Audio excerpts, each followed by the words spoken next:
est une famille aussi pour l'Afrique. C'est une famille parce que nous avons la même histoire. La Russie a consenti d'énormes sacrifices pour libérer le monde du nazisme pendant la Seconde Guerre mondiale. Les peuples africains, nos grands-pères, ont été déportés de force aussi pour aider l'Europe à se débarrasser du nazisme. Nous partageons la même histoire en ce sens que nous sommes les peuples oubliés du monde, qu'ils soient dans les livres d'histoire, dans les documentaires ou films. On tend donc à balayer le rôle prépondérant qu'a joué la Russie et de l'Afrique dans cette lutte contre le nazisme. Pour ce qui concerne le Burkina Faso, aujourd'hui nous sommes confrontés depuis plus de 8 ans à la forme de manifestation la plus barbare, la plus violente du néocolonialisme, de l'impérialisme. L'esclavage qu'on tend encore à nous imposer. Nos dévanciers nous ont bien appris une chose. L'esclave qui n'est pas capable d'assumer sa révolte ne mérite pas que l'on s'apitoie sur son sort. Nous ne nous apitoyons pas sur nos sorts, on ne demande pas que quelqu'un s'apitoie sur notre sort. Le peuple burkinabé a décidé de lutter contre le terrorisme en mesure de relancer son développement. Dans cette lutte, des vaillants peuples, des vaillantes populations se sont engagées à prendre les armes face au terrorisme.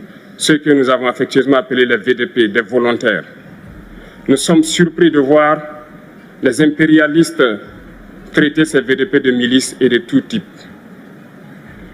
C'est décevant, parce qu'en Europe, lorsque des peuples prennent les armes pour défendre leur patrie, on les traite de patriotes.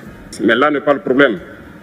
Ce qui est le problème, c'est de voir des chefs d'État africains qui n'apportent rien à ces peuples qui se battent, mais qui chantent la même chose que les impérialistes en nous traitant de milices, en nous traitant donc d'hommes qui ne respectent pas les droits de l'homme. De quels droits de l'homme parle-t-on? Nous nous offusquons contre cela et c'est honteux.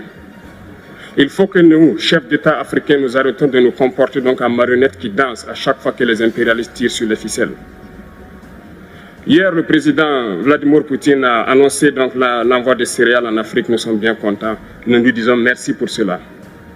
Mais aussi, c'est un message passé à nous, chefs d'État africains, parce qu'au prochain forum, nous ne devrons pas venir ici sans avoir assuré, pour ceux qui ne connaissent pas la guerre, l'autosuffisance alimentaire de nos peuples. Nous devons prendre l'expérience de ceux qui ont pu déjà atteindre cela en Afrique, tisser de bonnes relations ici et tisser de meilleures relations avec la Fédération de Russie pour pouvoir assouvir les besoins de nos populations.